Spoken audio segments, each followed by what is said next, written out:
We are joined with Andrei Telezhenko. How you doing, Andrei? You doing okay today? Hi, Jamal. I'm doing perfectly well. How are you? I am doing well. Thank you for joining me, Andrei. Andrei Telezhenko, he's a Ukrainian whistleblower and former diplomat.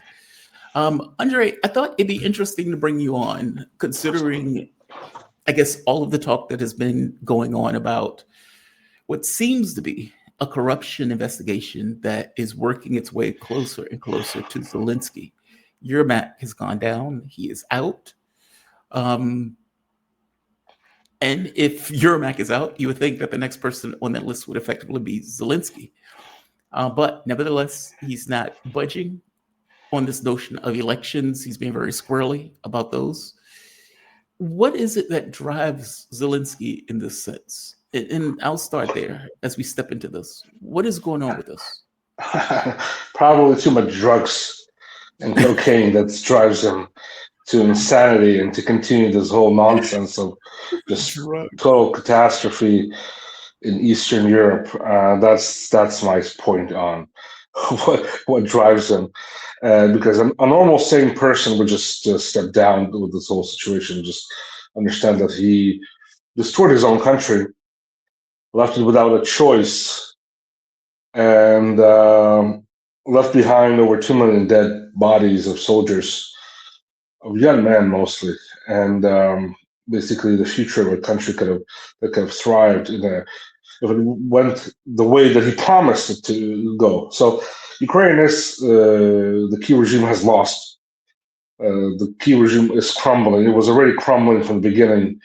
Yermak is basically they destroyed the fundamentals of the regime because everything that Yermak did was holding on to through him. The offshores, the money, like Mindich, all those people that are holding the money, they're just money holders. They're the pockets. The one who coordinated, negotiated, um, made ideas how to offshore the money, made deals with MI6, with the Biden administration, how to offshore the money and how to launder the money through Ukraine. Where's Yermak? And the one who gave the cocaine to Zelensky and dosed it for him, that was also Yermak and cleaned him up after it. And that's true. Unfortunately, it's funny and it's true and it's sad at the same time, but that's what it is. So we'll see. This is the end of Zelensky.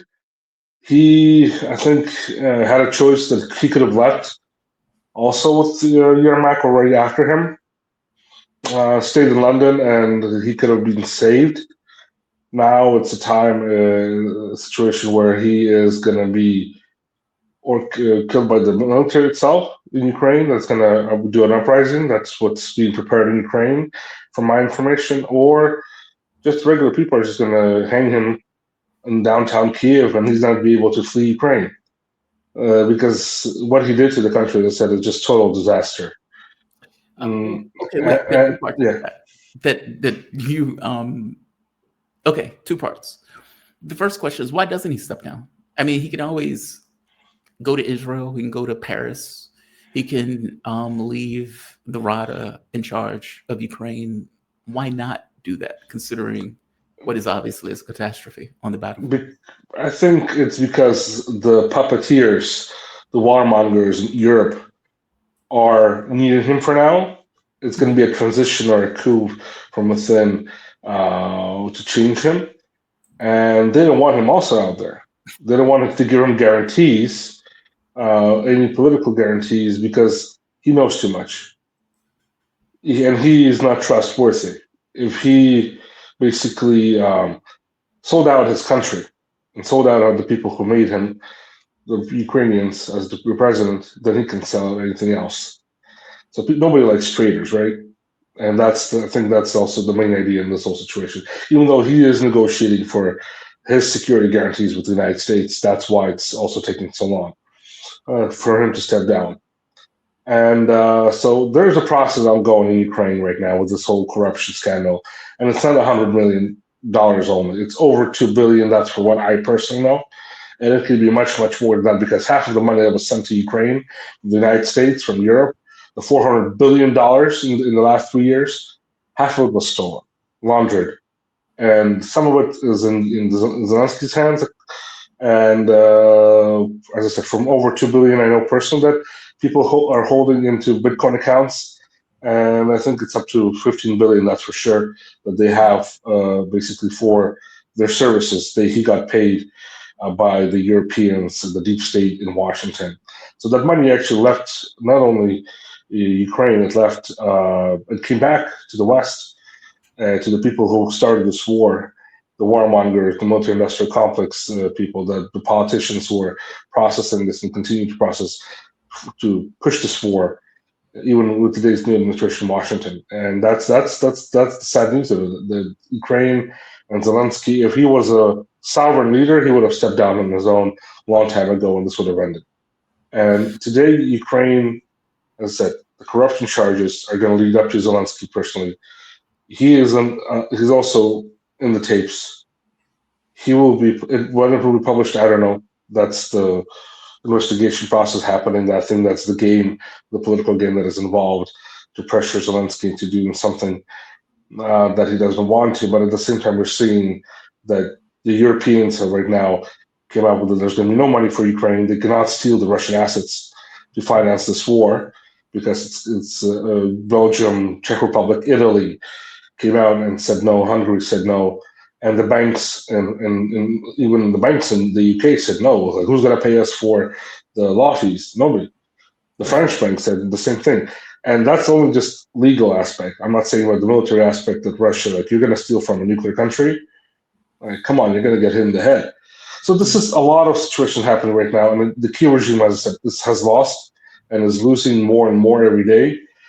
Ukrainian people are losing their lives, but they're going to gain from a peace deal that is going to be happening hopefully soon. But before that, Ukraine might lose 2 to 3 regions, as the Dnipropetrovsk, Zaporizhia, and Odessa region, that's for sure.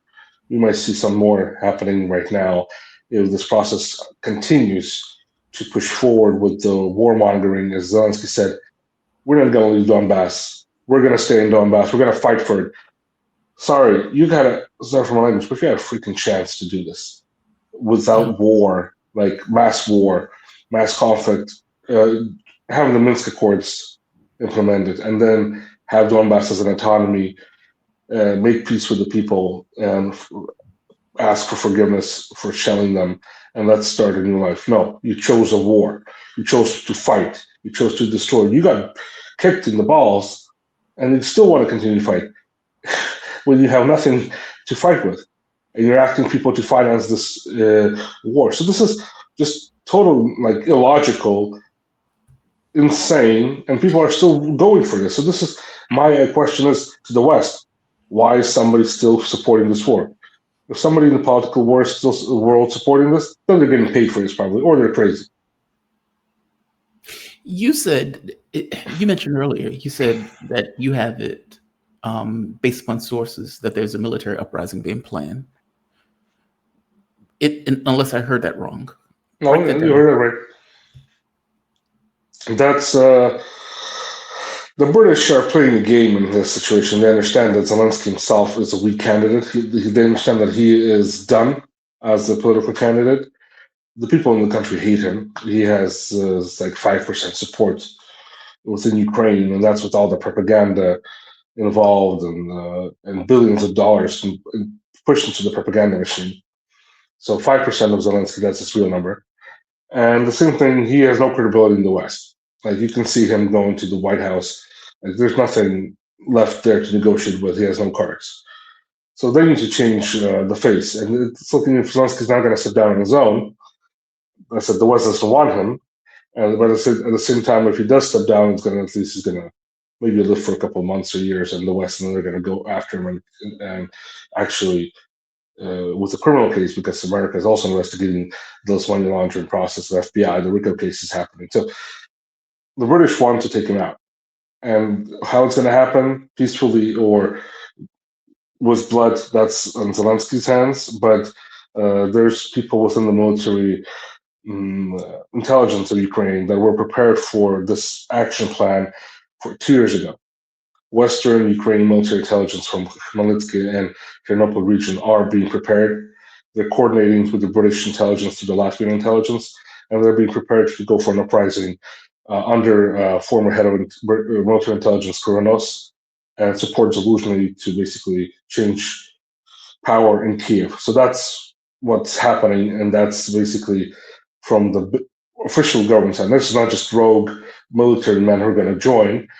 Mostly the military that is going to join this is going to be coordinated and controlled. A lot of people are just going to go home after this from the front lines. But this is what the plan is, to basically make a shift within Ukraine and to legalize a new regime that is going to say, oh, we have the support of the people. We want to continue this war. So this is what the end game right now is for the British and for the deep state in Europe to do a regime change in Ukraine. And we'll see what's going to happen, but that's what's on the table right now. And just to be clear, the plan is to put in Zelensky in order to keep the war going, meaning this is not a regime change to bring this to a close. This is a regime change to say, we're going to keep this going for another however long this can to legitimize a new government, because this government is not legit by Article 110 of the Constitution of Ukraine. Everybody knows that. People are just playing along with the situation. Okay, we cannot just, even though the United States could have just said, look, this guy's not legit, let's do. They did it before, but they took out a legitimate president, Yanukovych, and then replaced it with a puppet government. Now it could be done with a negotiation process. I'm talking about within the last year online on different podcasts and news agencies, like how Ukraine should not go into a civil war with have this military uprisings and chaos, by having Moscow and Washington negotiate a process of a regime change through the parliament, which is the only legitimate body right now in Ukraine.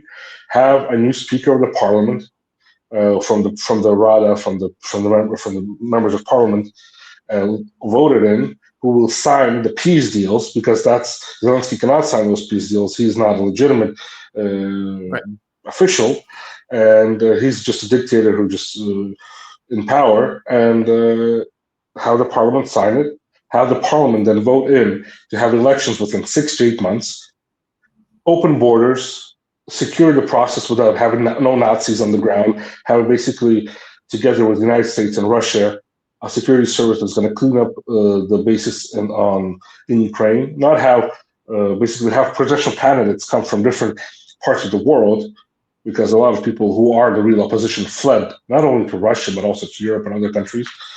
Have them possibility to come back and be part of the elections, not just the puppeteers or the warmongers like Zelensky, Poroshenko, Timoshenko, Klitschko, and all the crowd. We talked about them before. And as I said, Klitschko example, German citizen. He basically holds all the prostitution in Kiev. That's the guy. He's the main pimp of Kiev. He's the mayor, and he's going to run for president. So this is the reality in Ukraine. Poroshenko is under the CIA, the deep state. So these people are not going to support Trump and his peace plan. They're going to just change and continue the war. For the United States to bring normality back to Ukraine, have that happen together in Moscow. Not just do your own puppet change, but have it a normal way, a civilized way to do it by the law, and have people not come back from different countries, the opposition, to be part of the elections. Have them security for them to be part of the elections, and we'll see who's going to win. And as I said, Zelensky won 73% because he wanted peace with Russia. Right.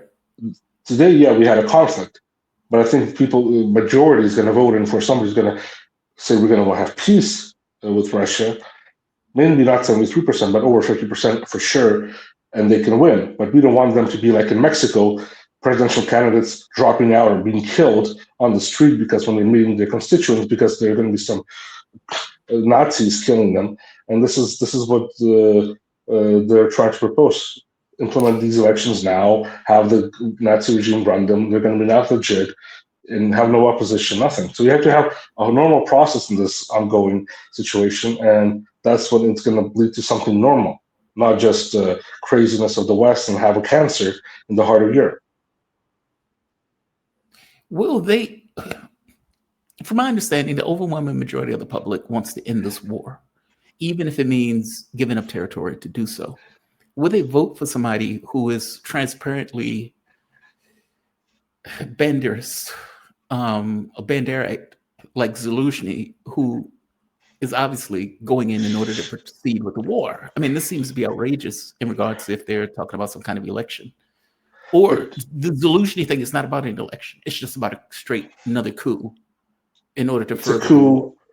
It's a coup or a regime change, and if Zelensky will not go for the election process, they're going to push for a coup. And what I talked about with having to put in Zelensky, the problem if you have is an election just without having a normal government, no, not a neo-Nazi government in place, those elections are going to be a scam.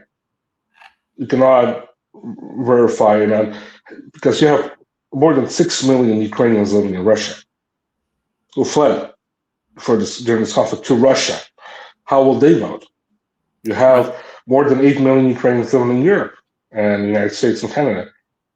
The embassies don't have possibility to vote because there's a process. You cannot physically get everybody to vote in the system. They're trying to have electronic to vote online.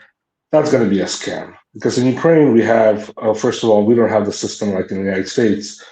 The ballots are printed in the mint. Basically, they're verified and certified as the currency itself. You cannot just print out a piece of paper and vote on it and say, I'm going to vote for Zelensky or Mr. Beans or whatever. No, it's printed by the mint. It's the whole process. It's certified, verified, stamped. You cannot just make this up. And the same thing with the online voting. It's going to be a total mess. You cannot trust that because you can hack the system and basically it doesn't work this way, especially within this situation where it's everything is on the edge. So it's you have to go through a process, old school way. We have the parliament be the legitimate body. It happened before, after the puppet coup in Ukraine in 2014. They did that with the acting president of the parliament, who then made elections and then went this whole process forward. And it's by the law. That's how they did it. They could have done it. They could do this again, but not just together as at Washington, Moscow agree upon this. Agree upon which candidate is going to be the head of speaker and how it's going to proceed. Help with security on the ground for these elections to happen. Have these neo-Nazi radicals out of Ukraine or not being financed, or at least get the CIA and the deep state not push this process forward. Have the basically agreement upon this. This is going to be another step to peace in Ukraine. If this goes through, it will be another step for peace. If it doesn't, then somebody sabotages. It's going to take responsibility who sabotaged these elections, did not help provide full security. Then the peace is going to be off, and then Russia is going to continue again, moving forward as they did. So, but there needs to be a signed peace deal before even that happened, and that can be done by the parliament itself. Not by this regime, not have these elections under this regime, not have only these candidates like Zelensky, where you have a vote without a choice. Basically, this is what they're trying to implement and push on. To have elections right now under Zelensky, to have a vote of only those candidates that they're there, Poroshenko, Zelensky, Tymoshenko, Klitschko. They're all coordinated by the deep state of the warmongers from outside of Ukraine. They're not independent or sovereign. They're going to continue this war. They're going to undermine and sabotage Trump, try to sabotage his efforts for peace deal and Russia's efforts on peace. So this is not even, I don't even think about these elections that are going to happen. I don't know who's going to win. Zelensky might win because they're going to be pushed for it, and the people, even if they're going to vote for him because they have no choice to vote for anybody else. But at the same time, you have to remember who is Zelensky. He's the chief of staff of the military who actually provoked the conflict half a year before it started, saying that I'm going to have tanks rolling through Moscow, even when the peace negotiations was happening on the Donbass area. So that's what he is. And he's the one who basically put to the ground 800,000 Ukrainian soldiers and then fled as ambassador to London because the British protected him. So this is who he is, and this is have to be understood. But will people be told this? Having the closed borders, the propaganda machine running by the West in Ukraine, and people are being thrown to the front lines like dogs right now. How are you going to have them vote? The same way, like dogs thrown to the voting polls, voting stations, or they're going to be voted for? No, you have to just finish this, sign a peace deal, open the borders, and have security guarantees for everybody to come in and vote, be part of the election who can be, and then see who wins. And that's at least, will be at least some form of democracy, because democracy itself doesn't exist. That's what It can be implemented, but it cannot be. No, please. I'm sorry. I didn't mean to. I'm finished. Yeah, that's what I'm just saying. That's the whole process how I see it, and I think it's the most close to the simplest ways. And because right now they're negotiating with Ukraine, Ukraine is, we have 28 points, 20 points, elections, no elections, Donbass, not Donbass. You lost. You cannot get your terms in. And they're basically getting frustrated. Oh, why don't we get our terms in? They don't listen to us because those Americans and Russians are selling after each other. No, the Key regime lost. You get what you get. The problem is you were the ones who should take responsibility for this loss, not Russia, not America. You're the ones who did it. You sold off to America. America used you. Everybody knew that's going to happen. Not America, but Biden's administration and the deep state in Europe. So that's it. And so that's how I see it. And as I said, it's very unfortunate that Ukrainians have lost a lot of lives, but we should continue. We cannot continue until fighting to the last Ukrainian is going to lead to nothing. And it's going to lead us to worse and worse situation every time there's going to be a peace negotiation. And Zelensky is really, he fully believes that the Europeans can somehow protect, back him in this, even if the Trump administration, meaning, let's say Trump does want a deal. Now, the deal that he's putting forward to the Russians is nonsense, but let's say it's a basis of negotiations and a basis of a starting point for negotiations, even if it's nonsense. The Europeans are doing everything in their power to make that deal even worse. So a deal that's a dead letter, they're trying to make it even deader. Zelensky has to know what is taking place on the battlefield. He has to know that the number of desertions and deaths are just skyrocketing at this point, that they're losing territory by the day. He really believes that the Europeans are somehow going to protect him in this. Yeah, their idea is to try to sabotage the peace negotiations until the midterms in the United States, for the Trump administration, the MAGA movement, to lose power in Congress. And that's basically their main idea right now. They don't care about the people of Ukraine. Of course. Zelensky doesn't care. He might not even know what the real factors, what is happening on the ground. That's how I understand that he doesn't.